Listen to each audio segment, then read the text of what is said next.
I'm Shalane from TSC Tuition, and today I'll be reviewing a comparative essay introduction.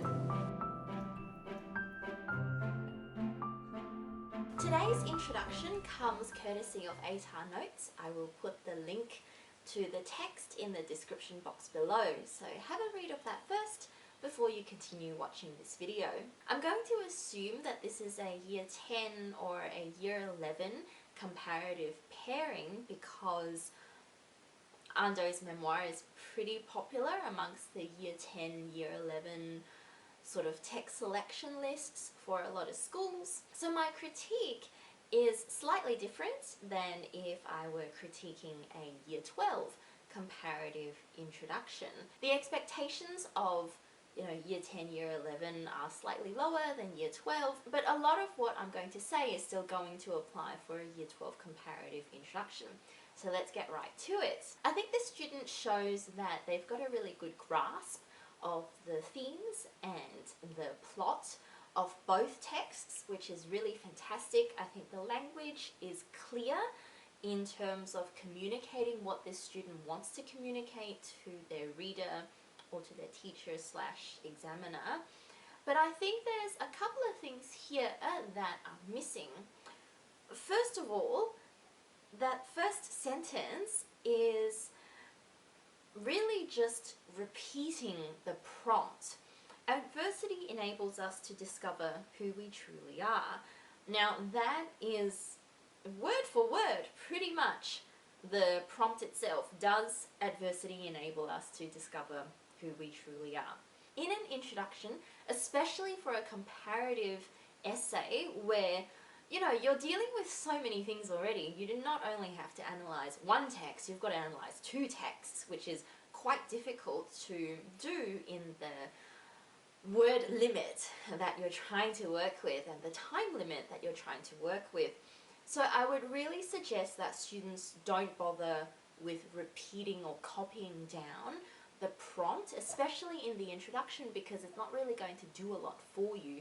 We all know what the prompt is already, or we should all know what the prompt is already. So, do yourself a favor, do your teacher a favor, and just get right to it. We should still write a general sentence to introduce some of these themes, but I think we shouldn't go to the extent of copying down the prompt. I think a more effective way of going about it is to maybe talk about how both texts experience or explore adversity and what are the ramifications of that on the protagonists. And I can see that the student is trying really hard to talk about both texts in equal measures, which is fantastic. We should absolutely treat both texts equally and not treat it like I'm going to talk about text A with some reference to text B. No, we should definitely be handling this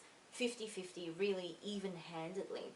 But I think where the student has fallen short is that the student has really just focused on what happens in both texts, which is not to say that we shouldn't do it. We should talk about roughly what happens in both texts, but that shouldn't be the only thing that we talk about, which this student does in this introduction.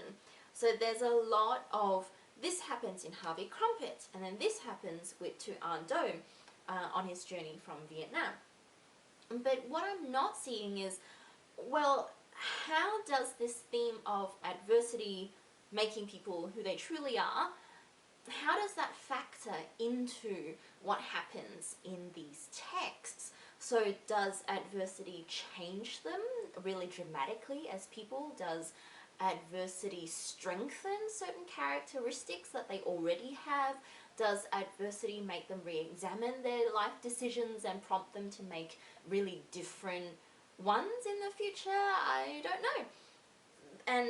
And what I'm not getting is exactly that in this introduction. So I would like to see a bit more of that, and also how, give me a sense of where the student's going to go in the body paragraphs that I presume will follow this introduction. The last thing I would say is that even though there are some really good examples of these linking words like in contrast, there's there are a few expression issues, like that last sentence is an incomplete sentence. So adversity related to character development, family and happiness leads to the discovery of identity. It's not clear what this student is trying to say. I assume that the body paragraphs are going to be about character development, family and happiness, and then something about the discovery of identity.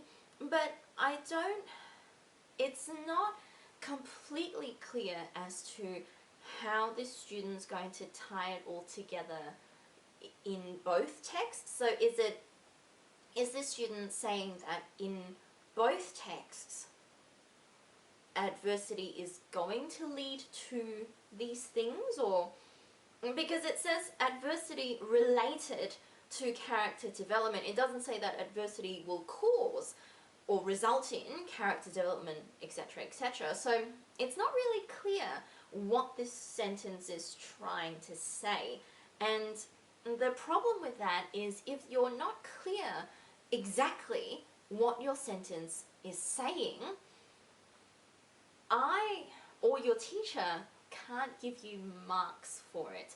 We can give you some marks in, okay, I think the student is trying to make this point, but you know, we don't really want to give marks for, I think you're trying to do this. We can only give you marks for, this is what you've done.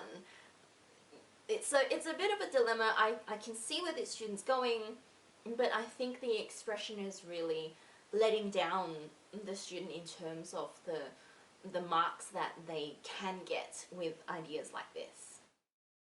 So I hope that was helpful. As always, like and subscribe to our social medias so you can get all of our latest advice to achieving your best score in your English subject. And as always, if you'd like to get some one-to-one tutoring, provided that you're in the eastern suburbs of Melbourne, please contact us and we can send you someone to work with you one-to-one. Thanks for watching.